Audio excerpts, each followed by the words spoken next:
What's up, everybody? Oh, yeah. Welcome to the Tug of More. Thanks for hanging out with us. Just a conversation between two friends about where we are today and where we want to be. We discuss all kind of stuff here. Leadership, spirituality, relationship, and then we tell some fun stories that apparently some of our staff, they said that they just skip forward and they don't even listen to our fun stories.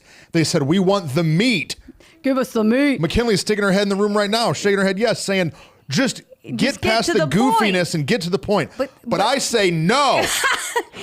We're going to tell fun stories and deal with it. Here's what we've determined is that there are two different types of people. People who like it fun, get to know us, conversation. A little catch up. And people who just want the information. And so if you're an information person, that's fine. You can fast forward through it. We don't care. We need to start putting those little, Julie, you know how you can put the little tagline on YouTube so you can just like skip forward to the like, so we can have like the... Yeah, we can have the intro and then like what we're actually talking about. Yeah. So if you don't want to hear any funny stories, then you can just click ahead and not know our personalities. You can exploit us for our minds. Just using us. Skip past us. No, but today we do have to keep our fun time shorter because because I have to leave in a little bit. Oh yeah. Because here's what happens. Bad genetics. Why? It's not bad. Okay, so maybe you're right. Maybe it probably is hereditary. I don't know. Last afternoon, I am eating popcorn, but not. Aaron was like, you got like a hard kernel. Yeah, that's what got you. It wasn't a hard kernel though. I have no idea what happened. I'm taking a bite and then I'm like, what is in my mouth? And that's what I think. Oh, it must be a hard kernel. Nope, it is half of my tooth in the back. It is a crown, so it's not my actual tooth. But I had a crown a long time ago. It's the way back one here. And so it's cut in half right now. I put the other half in a baggie on the counter to take with me to the dentist today. And my husband loves to clean and throw everything away. I couldn't find it this morning, so I don't know where it was. Aaron definitely threw it out. He definitely threw it. He definitely was like, this is disgusting. He threw it in the trash. So I get to go today. And have them look at it. You don't have to get to this. This you have to. Oh yeah, I have this to. This is not kingdom oriented. This is just the reason why. Sin entered the world. Brought sickness and brokenness. Your tooth broke. You know why? The devil. The devil. You don't get to. You got to. I got to. Sucks. And the reason why you say genetics and DNA is because my friend is over 40 years old. Yeah. And has never, can you believe this, ladies and gentlemen? Never had a cavity in his whole life. I cannot understand that. I started having cavities when I was like 7 years old. You didn't ever have silver fillings? My dad never had a cavity either. Really? Yeah. So he's over 60 years old. Yeah. And has never had a cavity. Superior genetics. I guess. I don't know. It's because I'm a Syrian. They brush their teeth better. I'm a Syrian. I'm the war machine of the Old Testament. And so they were like, their teeth. We don't have time for this weakness of human. I don't know. Human elements. So he's texted me today and it's like, I don't know how bad that means. It hurts. So are you coming before your appointment? But I'll tell you this. If I ever do have to have any dental procedures, it's going to be a whole thing. Because just cleaning my teeth, I can't barely lay in the chair. Really? Oh, bro, I am sweaty. It's embarrassing how sweaty I get by the time I leave the dentist just for teeth cleaning. You will 100% need the pills then, the sleeping, not just laughing gas. They have laughing gas, but you're also going to need the sleepy pills. I'm going to do sleepy pills, laughing gas. I'm going to call a dude, have him meet me in the parking lot. Somebody that just got saved, more church, and be like, hey, you got a guy? Oh, yeah, those kind of drugs? All the things. All the drugs. Speaking of all the drugs, have you seen that Snoop Dogg is now the new representative of America in the Olympics? Yeah, he and what's her name? Simone Biles were like dancing, having fun. I am not banning. I am not protesting the Olympics. No, we're not protesting. But I'm also just not watching it because. So I have other shows. Yeah, you jump far. I'm like, ever since I have not watched the Olympics since 1996. Carrie Strug. Come on. Women's gymnastics. She broke her ankle. She stood there. It hurt. Remember? You had to watch. I was following Michael Phelps because that was just incredible. That's true. That's true. I did watch that. Because the dude was just Winter Olympics. Yeah. Woo, the curling. What? Oh, I feel like I could do that. Right. That's why I don't want to watch it. And do curling. And the skiing's cool, but like. I don't know how to do that. I have no. Somebody said recently that what they ought to do is have a regular human do the event. This would be much funner. Before they then have the Olympians, because then you would understand how hard it actually is. Pick a dude out of the stands. Right. Let him throw a shot put. Right. How far does it go? 8 feet. Yeah. Then when this person throws it 10 times the distance, then I'm amazed. Because yesterday we're watching the floor. Because I watched it, I'm like, dude, I can throw it Right. basically that far. Yesterday we were watching the floor exercises for the gymnast, and she like steps out of the line, and we're like, "Loser! I can't believe you stepped out of the line." You know, like You can't do 2 somersaults in a row without getting dizzy. But instead, we're like, "Oh, I can't believe her!" Though she's amazing, Yeah. and she just happened to step out of the line. You know. All right, so guys, we have so many things happening, but we don't have any time to talk about them because Winnie's teeth falling out of her head. That's true. So she got to go get her stuff drilled out. God, please, I hope there's. It's a no good thing you're drill. not preaching on Sunday. I know it'd be sad. Yeah. A crown is like a plastic thing that like clips over. It's like a hubcap for your tooth. Ceramic, but yeah. You got a hubcap? It covers the so like if you have a filling, they just dig out the cavity, put a filling in. If it gets deeper than that and there's more tooth structure that they have to remove, they have to put a cap over it. So it is crowns. I have more than one crown in my head right now, but that's the one that, thank God, I have them in my front teeth. Yeah, I know If that. those fell out, I would just look like a hillbilly, and we'd definitely not be filming maybe we would, but you would not be making a public appearance. I would be like, "Hey guys, what's up?" Whitney be having the microphone up right in front of her face. So at least this Okay, was the way so back. we're in a series. Yep. Which this is our first series Yeah, that and we've forever, done on I the Tug think. of More, where Yeah. we're talking about our church values. That's right. And so our first episode of this series was episode 131, and we talked about what a value is. A value determines how you do what you do. And that's what we've been examining, our church values. We have church values, we have staff values, we have executive team values that help us understand how we do what we do. And we've also been discussing these with our staff. Yeah, which is really good and fun and interesting because you realize how needed they are and how if you don't hold to the values, then you can drift off course really quickly. So much wisdom. We talked about it today in our staff meeting. It was tons of wisdom that we got that from helped us them. understand the importance of the values. Yeah, okay, super good. which one are we talking about today? Today we are talking about we give all we are and all we have to reach all the people. We give all we are and all we have to reach all the people. That's a value that we hold to around here. And so this one has a lot of pieces, and so there's lots to unpack. And I don't know where you want to start. We can start at the top. I think the most important thing is the second word, which really explains what the value is about. We give. We give. We give. We are givers. Right. We're giving staff. We're giving church. That's our heart. Is to give. Jesus gave up his life. Right. The whole Bible is a story of God giving to people that don't deserve something. Yeah. And so we want to give. We're going to give more than we take. That's for sure. That's not only money. Right. It is money, but it's not only money. It's also time. Yeah. And energy and influence. We're going to give all we're going to give. Yeah. And so to me, the big pieces in this sentence is giving and all. Yeah. Like we do, again, we're going to keep unpacking it, but yeah, we're giving all we are is what we say. That's who we are as people. One. So who we are as people and all we have. That's what we obtain. Material things. That could be money. That could be resource. And then to reach all the people. And so that encompasses, all is a word that encompasses a whole lot of things. Yeah. So let's talk about all we are. What does that mean? I am a guy who can talk. I'm a guy who can pick up stuff. I'm a guy who can laugh. Yeah.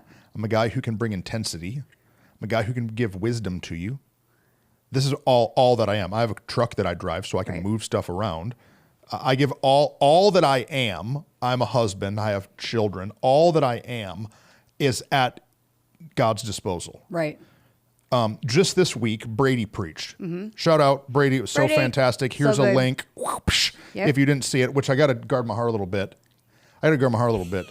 Because it already has had more YouTube views than any video that we've ever put up on our... Without boosting it. Yeah. And so, you know what? I'm just not pretty enough. This is what I'm learning is the thumbnail. My thumbnails are just not clickable enough. Well, I mean, I do think there's a little bit that probably is true. If I was more beautimous... If you were a girl that was 24 and adorable, that might help. But then the other part is she's from another town. And so all of Arkansas they love has watched this video. Yes, okay. So, well, here's what I'm saying. Brady preached. And she was trying to figure out a prop that she's doing. Yeah. And so you know what she did? She brought her brand new coffee table. Yes. That's all glass. She's all excited about her niece and saved up their money. They went and bought this coffee table. And she thought this would be the best table for me to use for my prop. She brought her table up to the church. It's all made of glass. Yeah. Now, you might think, Tristan, that's not even a good analogy. It is, because when's the last time you brought something that you saved your money for that was yours, not your business's, and you took it to work to be carried around and possibly broken. Like, I'm saying she gave all she has right to help that reach message. somebody. Yeah. Yeah. And no, it's so good. It's in your job, in your life, in whatever you're called to do. Are you giving all that you are? Like, I think that's a great question as we're talking about values as it relates to our church. But then for people who are creating values for themselves, like, that's a great question to ask. And I think for me, in lots of seasons, I've had to recognize, oh, I'm giving some of who I am, but I'm not giving all of who I am. I'm giving the leadership boss side of me to the people that work here, but I'm not giving the relational connective side of me. I'm giving maybe, my attention to detail to this, but I'm not giving my heart into it to make sure it actually connects. Even though I got the details right, did I get the heart behind it right? Yeah. And so we have to look at it and say, all we are. Am I giving all that I am to it? And so what you said is a great analogy, because we're made up of a whole lot of things. Yeah. You're not just one thing. Right. You have lots of pieces of attributes of who trusted is. And so it's not just the job that you signed up for. It's not just, I will be the lead pastor who preaches. There's so much more to that of who you are. And so saying, we're going to give all that we are. Julia does social media, and she helps with the podcast and creativity things. And yes, she's going to bring all of that to the table, but she's also going to bring who she is as a human to the teams that they're leading, to the people she's connecting to. Yeah. And it's really important to not just say, well, that's not my job. Yes. If you're not bringing all of who you are. We just had an event we call Open House. Yes. Around here. It's like our funnel for new people in the church to get plugged in. And so we had that the other night, and at it, we had how many? 60 new people? 60, yeah. 58, 64? No, 60, they said. Yeah. 60 new people. They showed up on a Sunday night. They get a tour of the building. They talk to us. They get fed dinner. And the people that we got the dinner from messed something up, and they didn't give us the right dishes and silverware and all the things. Yeah. And you know what happened? Men that are CEOs, that are leaders of industry, that are military, don't mess with this dude. You know what they did? They ran down to Albertsons. They're running to their house. They're digging on their hands and knees in our kitchen, looking for everything that's needed to pull this little, not that big of a deal thing together. They're giving all they are. I mean, to think about that, like, there's a guy who's making, I don't even know how much money these guys are making. Yeah. Making money, leaders, and they're running down a sidewalk to go buy styrofoam plates from Albertsons with their money to come in so these people have dinner. They're giving all they are. Yeah. But maybe more important than that, they've showed up on a Sunday night after helping two services, serve one, sit one. They show up to serve on a Sunday night to help new people find a spot in God's kingdom. They're giving all they are. Yeah, it's so good. That's what it means. Yeah. It's not just like come to church, clap, and raise my hand during worship. That's for you.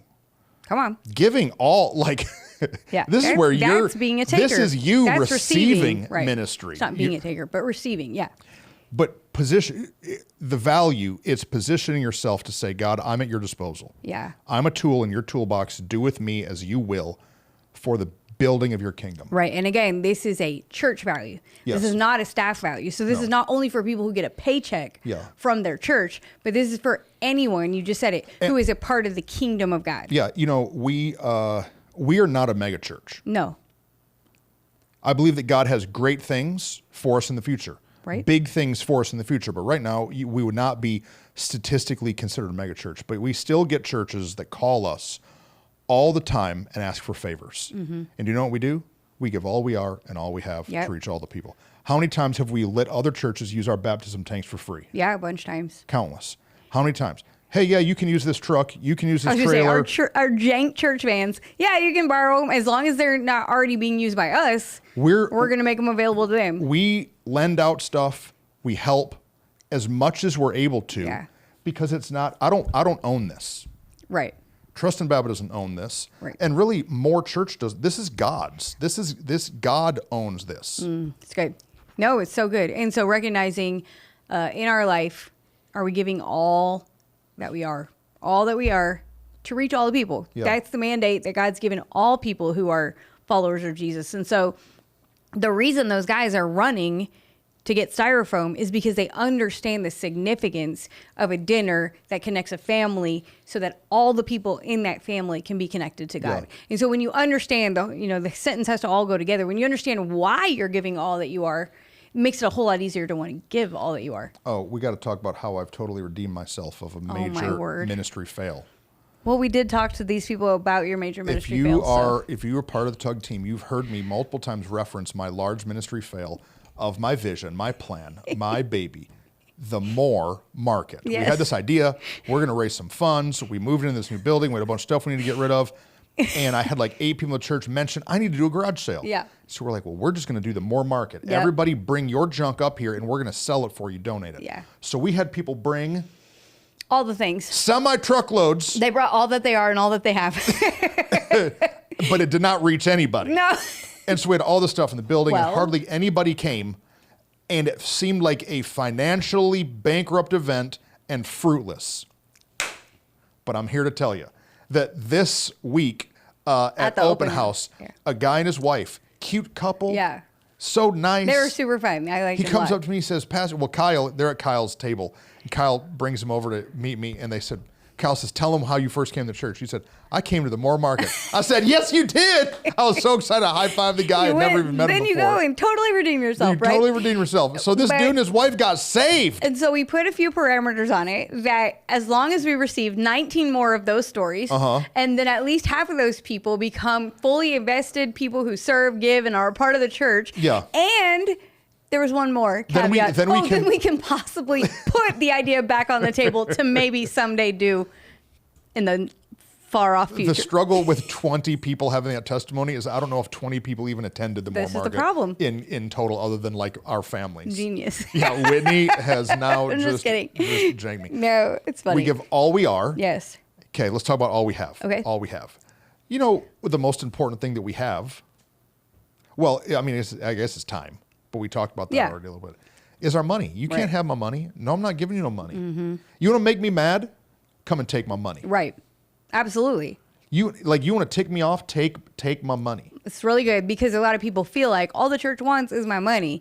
But there's a difference between the church requiring your money, asking for your money, and you giving your money. Again, that word is so important because the Bible says that God loves a cheerful giver, someone who's excited and understands the principle behind why they do it. Not because Pastor Trustin tells them to, Yeah. not because they're hoping for giant blessings here on earth, but because God says, hey, if you will pour into the kingdom of God to help build the kingdom, then Yeah. I'm going to take care of your life.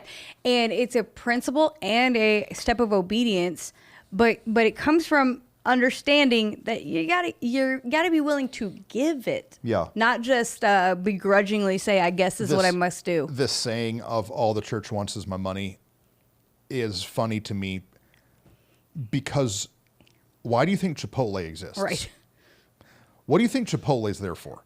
Do you think that the owners of Chipotle and the investors of Chipotle and the people who own franchise from Chipotle, do you think that they wake up in the morning thinking about how to make you the highest quality burrito? Do you think that's what motivates them? No. The reason that Chipotle exists is to make money. Are you saying? The reason that Chipotle is there, they have employees and they have chicken and black beans and tortillas, is because they want to get money out of your pocket. They're not a nonprofit. Right. They're a for-profit. Are you saying all Chipotle wants is my money? All Chipotle wants is your money. You know what else? I'm a Ford guy. All Ford Motor Company wants is your money. Right. All Apple, the only thing Apple wants is your money. Right. That's what they want. That's what they desire. But then we have this whole other branch of organizations called non-profits. We as church have to prove that we're a non-profit. Yeah, we have true. to prove that what we're doing here isn't making a profit. Yes. So all the church wants is my money, I think is a silly way to frame that. Now, Right. Are there pastors that take a massive advantage of this? Yes. For Are there sure. guys that lie and twist scripture to try to prey on uneducated people or on people in need, and they declare if you send in $25 to my online ministry, then I decree and declare that you will be healed in Jesus. Yes. They send you a blessed prayer cloth. Are there guys that are out there that do that? 100%. Yes, there are. But that doesn't mean that everybody does. Right. No, it's really good. That doesn't mean that every church in America is a scam artist. Correct. No, it's really good. I think that, again, it goes to the matter of the heart and recognizing, because here's the true thing, though.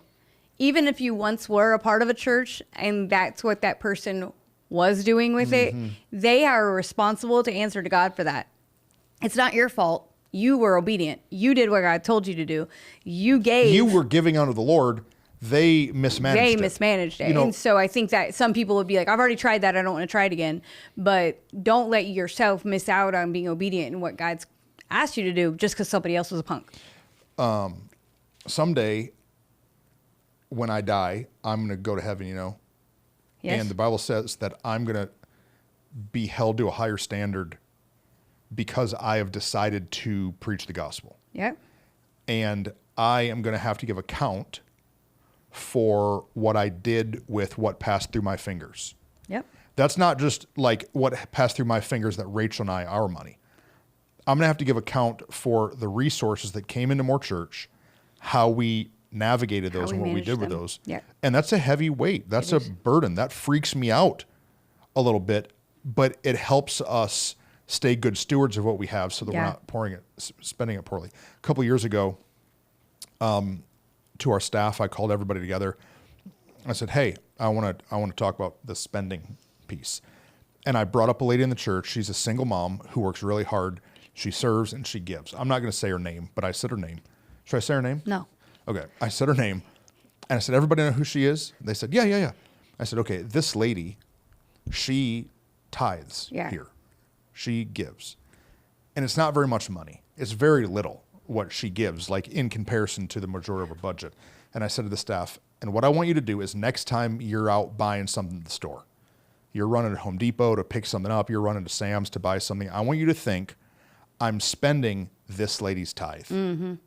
And we still use her name amongst the staff in this conversation so that we can remember that the way that we spend money is not just a budget. Mm-hmm. This is this woman's offering to the Lord. Mm-hmm. And it helps us manage it well. Well, and you said it's not a large piece of our budget, but it's a large piece of her budget. And so we should honor it. It's the widow's mite. She's giving all that she has to reach all the people. And so we need to look at it with the understanding and the weight of, man, if she worked that hard to give this money, are we taking care of it correctly? Mm-hmm. And so, I love that. It's a good tool for understanding how to steward it well. I've been on staff at big churches previously, and you would get a budget in your department, and if you didn't spend it, then you would have to go back in the next year. It's like in The Office. Remember The Office? Where they had money left over. And you have to return it if you don't spend it. They had to either go buy a printer or new chairs for everybody. Yeah. And so we were had to spend this money before the end of the year. And I remember thinking, this is stupid. Right. We're spending money, we're doing events, we're passing out pizza to teenagers that we don't need to. Right. Because we have this money that's allocated towards our budget, and we're never going to do that. I don't care how big we get. Right. I don't care if we have a $100 million a year budget. We're never going to tell our staff and our departments, hey, you'd better spend this money, because if you don't spend this money, then you're going to get less next year. No, that seems like really bad stewardship. Right. And a very simple way to manage God's funds. Yeah. And so in the same way we manage the money, you got to manage your money. Right. If you call yourself a believer, then we should be willing to give all that we are and all that we have. Why? To reach all the people. Well, and it goes beyond giving to the church. That's another piece of it. Yeah. Like, as people who are generous, once you give your tithe, anything above that is an offering. Well, you can also find people in your life that are oftentimes, I know you have stories, I have stories, where we're going to go and bless somebody else because God's asked us to, because we believe I'm going to give all that I have to reach all the people. And this, God has clearly put this couple in our life. Okay, well then we're going to buy them dinner, or we're going to invest in their family. We're going to pay for their babysitter so they can go on a date night. Whatever, small or large thing, sometimes as a believer, and especially if this is your value, then you have to recognize, I'm going to do whatever it takes to reach all the people. And Yeah. so being able to hold what you have financially and who you are, like your time, your energy, your giftings, hold it loosely so that you can share it with the people around you. I mean, it's what the early church did, and literally gave everything they had so that they could take care of each other. And that's what I believe God wants us to do. And so take it a step beyond. Where in your life, who in your life could you buy a coffee for, and just tell them, hey, you're doing a good job today. Like, where can you make a difference with all that you have? And maybe it's beyond a coffee. Right. You know, just the other day I heard about, there was a guy in our church who, hard worker, faithful guy, but has fallen on some kind of life hard times. And he came to a men's breakfast, and one of the guys in the church noticed that he could see the steel coming out of his tire. His tires are so bald that you can see the metal in the tire. Yeah. And so this guy went and talked to 4, 5, 6, 7, 10 other guys, I don't know how many, and they pulled some money together, and they bought this guy a new set of tires for his truck. Oh, that's awesome. And I'm so proud of that. Right. Because this is what the New Testament church did. Yeah. Now, in me, there's a little flag that goes up in my mind that goes, oh, wait a minute. Wouldn't it be better for that money to come into the church so that we could manage it and make sure it's going towards right things? But I think that those men giving towards that is a operation in their faith that needs to be experienced, that they're maturing. They're giving all they are and all they have to help this one guy, right, who is also included in all the people. Just Absolutely. The other week, we had a daughter of the house who was getting ready to go on a missions trip. And I want to cultivate this culture that we're a giving church, trying to cultivate it, you know? Yeah. And so I said, and what I had planned on doing was talking to you and saying, hey, I feel like we need to just write another check to help her for this missions trip. Because we already given some, I think. And so I said, I literally had it in my phone to talk to Whitney that morning about writing her check. And I was thinking about it during worship, and I thought, no, I want to cultivate this character of giving in the house. And so I got up, and at the end, I said to pray for her. She's going on this missions trip. I said, hey, and if you're here and you have the ability, I want you to hit her with a $100 handshake. I don't even know where I thought of $100 handshake. I want you to hit her with a $100 handshake. I want you to go up to her, to go up to her husband, and say, hey, excited for you. You hide some money in your hand, give it to her. I want you to bless them. That's not running through us. Right. You're not even giving credit for it. Right. Through the tax system of the earth. Right. But you're getting Earth. You're getting given credit in the heavens. Kingdom. Right. We're not of this world. Right. Right. And so by the end of the day, people giving her $700. Yeah. And I couldn't be happier. Yeah. I couldn't be prouder that our church is following this value. We give all we are and all we have to reach all the people, even if it's through this girl in another country that I'll never go to, but I'm reaching somebody. Correct. And I know stories of people who gave sacrificially towards her going on that missions trip. Yeah. And I'm like, what a cool thing, what you just said, that these people who are given the $100 handshakes, who are investing in her trip, all these pieces, they're affecting the kingdom of God in Romania. Right. Because they were willing to be obedient to give all they have. And what a cool thing that you can, I think that's what I love about this idea of giving all we are and all that we have. There's only so much I can do. There's only 24 hours in a day. There's only 7 days in a week. Mm-hmm. There's only so much I can accomplish as Whitney, one person, a human. But if I'll give all that I am and all that I have to something bigger than me, then there is exponentially more. Yeah. More people, more opportunity that can happen. And so I think sometimes we think, well, I don't have much to give. Well, all that you have to give is enough. And so in the same way for the single mom that gives, whatever you have and are able to give is still enough to feed whatever it is that is being able to reach more people. And so don't look at ourselves limited. I think somebody could hear it and be like, well, I don't have a whole lot of who I am to give. Not yet, maybe. Yeah. But once you start doing it, you realize, oh, I can give this. Oh, I can give this. My time, my energy, my resource, my wisdom, my whatever to people and to the kingdom, which God can do exponentially more with. You know how valuable a handwritten thank you card is? So valuable. Or a handwritten encouragement. Yeah. Maybe you aren't able to hit somebody with a $100 handshake. Are you able to take 12 minutes and sit down and write a meaningful card? It's really good. Giving somebody a word of encouragement that is going to go probably farther in the scheme of their life. Right. I go to people's house at Moore Church, and I'll have written them a card 3 years ago. They'll have the card I wrote them on their mantle. Right. Because in our culture, we need encouragement. Yeah. So don't get, if you're listening, don't get caught up in the money piece. We give all we are. Yeah. I'm going to write a card. I'm going to send a text at midnight. I'm going to send a Facebook message with a Bible verse and a prophetic word for somebody. We have all we are and all we have to reach all the people, which I know we got to go. Yeah. How long you all got? the people. Just a few more minutes. So I want to get to all the people. I want you to notice that in the value, it does not say the people that look like us. Right. Or the people that vote like us, or the people that think like us, or the people that we're already connected to. Or even the people that believe like us. We want to reach all of the people. And do you know what that is? Right. A freaking mess. No, you're so right. It's such a mess. It's hard, right? Fishing boats are full of blood and guts. Yep. It's messy to reach all the people. Yep. It would be way cleaner to only reach the country club. Right. Because they all look the same, and they're all driving essentially the same car, and they all have this financial income. You know, when we first started the church, I don't think I should tell this story. When we first started the church, we did door hangers. Oh. And I got into an argument with some of our staff back then who didn't want to do door hangers in an apartment complex. I'm like, this apartment complex is like a close proximity to where we to are. where we're meeting. Right.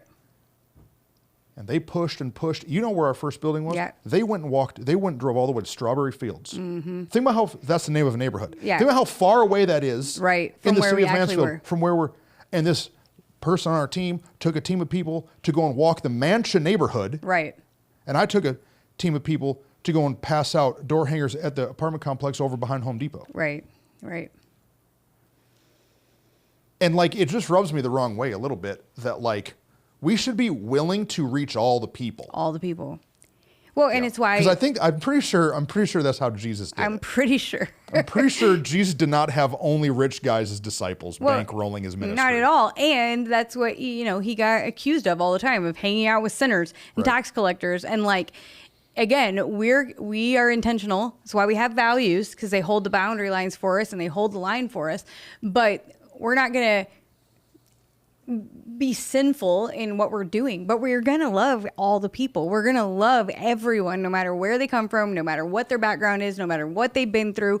And no matter their socioeconomic status, no matter their gender, their race, all the things, because that is what Jesus did. And that's what he calls us to do.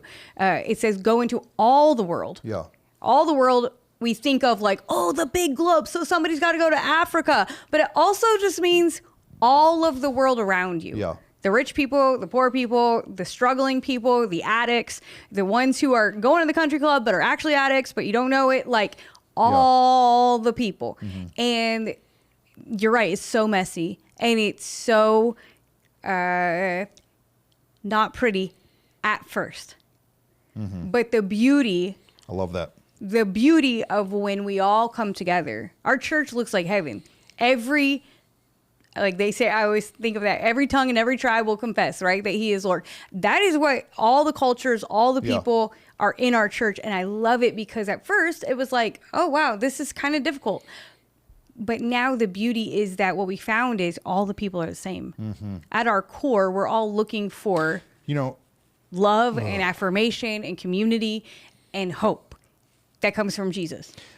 Caveat, we're going to speak truth and love to them when they get here. Well, yeah. Yeah. That's another value. We're going to reach all the people. Reaching them is the truth and love. Yes. But all the people, we can't filter out who we want to reach. Remember when we first started way back?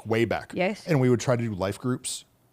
And we would start doing life groups, and me and Whitney and a couple of the people, we would sit down with a list of people coming to the church, and we would try to put people that we thought would go together in groups. Right. And it never grew. No. Do you know now I'm shocked? We went to the re-engage night. I'm shocked at who's going to pool parties together. I'm shocked. Right. Wait, this couple and this couple are best friend. Like, it doesn't look like it matches. It doesn't look like it matches at all. But this is what God does. Yeah. Because he knows. Because we think Right. through our human lens that what should connect is an orange and an orange. But God's over here going, no, you know what this orange needs is a freaking apricot. So he gets thing of celery. That's a good pull. He's bringing a totally different species, and that's exactly what they needed. Yeah.